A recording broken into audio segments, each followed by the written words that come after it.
Imagine working hard for 40 years, getting every promotion you're promised, and still being one bad month away from panic.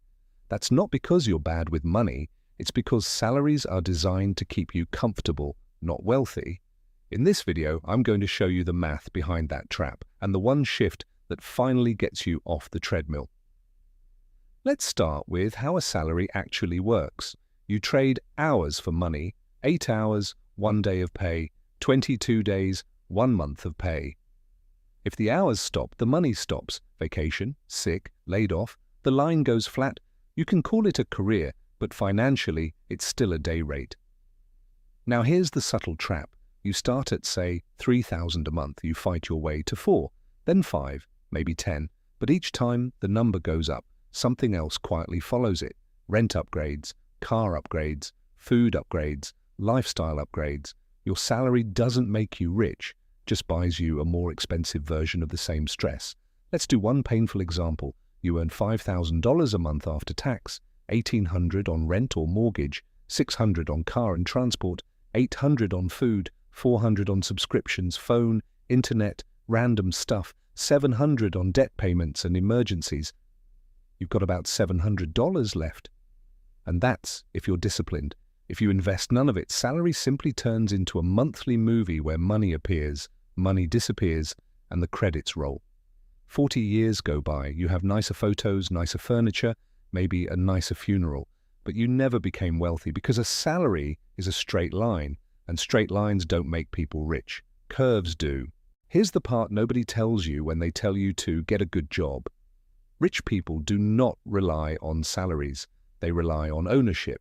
They own things that keep paying them when they are not there.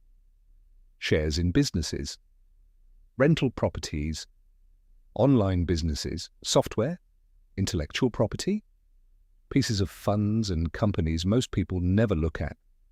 The CEO you envy? Their salary is pocket money. The real wealth is in stock, options, and equity. Your boss? They don't get rich because they earn more per hour than you. They get rich because they own more per hour than you. Here's the simple equation. Salary is money for time. Ownership is money for results. Time has a ceiling. Results, in theory, don't. One person works 40 hours and earns $5,000. Another person works 40 hours and adds $50,000 in value to something they own, a company, a property, a portfolio. The first person gets a pat on the head and a paycheck. The second person gets a pat on the head and a bigger piece of the machine that keeps paying forever. Let's make this concrete. Take the same person earning $5,000 a month. They decide that 20% of every paycheck is not negotiable. It is not extra money. It is ownership money.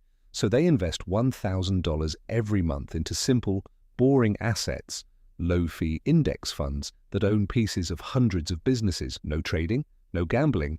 They just buy and hold at a realistic long-term return of about 7% a year. After 10 years, that habit is worth around $170,000. After 20 years, it's roughly $520,000. After 30 years, it's over $1.2 million. That million isn't a lottery win. It's what happens when you use your salary as fuel for ownership. Now imagine that portfolio pays out a conservative 4% a year. At $1.2 million, that's $48,000 a year, $4,000 a month, whether you show up on Monday or not.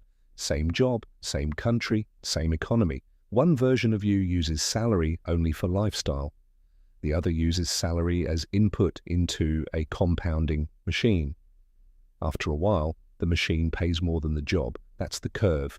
If the math is that simple, why doesn't everyone do it? Because the system trains you to be a consumer of income, not an owner of income. Your bank makes it easy to swipe, hard to invest. Your friends show you their new car, not their brokerage statement. Companies market you a lifestyle that fits your paycheck, not your net worth. And most importantly, a salary feels like progress. Ownership feels like delay.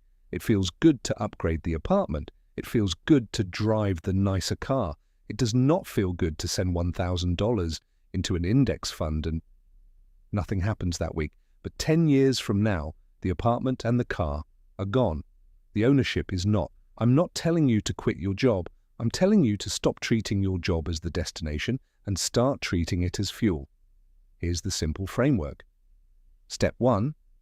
Pick your ownership percentage. Start with 10 to 20% of your take-home pay. This is not if there's anything left. It comes out first, automatically every payday. Step 2, make it automatic. Set up an automatic transfer from your checking account to an investment account the day you get paid. If you never let your brain see that money, your brain can't spend it. Step 3, buy boring, broad assets. If you don't know what to pick, broad, low-fee stock index funds are the default for most people. They're not sexy, they're not fast, they're just the slow, relentless way most quiet millionaires got that way. Step 4, don't upgrade every time your salary does. Every raise is a test. If you instantly expand rent, car, and lifestyle to match, you've learned nothing. Try this. For the first 12 months after a raise, pretend it never happened. Keep living on the old amount and send the extra straight into ownership. One day, you'll look up and realize your assets earn more than your old salary used to. At the end of each month, there's one question that quietly decides your future. How much of what I earn this month now belongs to things that will keep paying me, even if I never work here again? If the answer is 0, then it doesn't matter how big your salary gets. You are still on the treadmill. If the answer is more than last month, even by a little bit, you are building an exit. Your salary is not the problem. Relying only on your salary is: use your job. Respect your job, but stop worshipping your job. It was never designed to make you rich. Ownership was.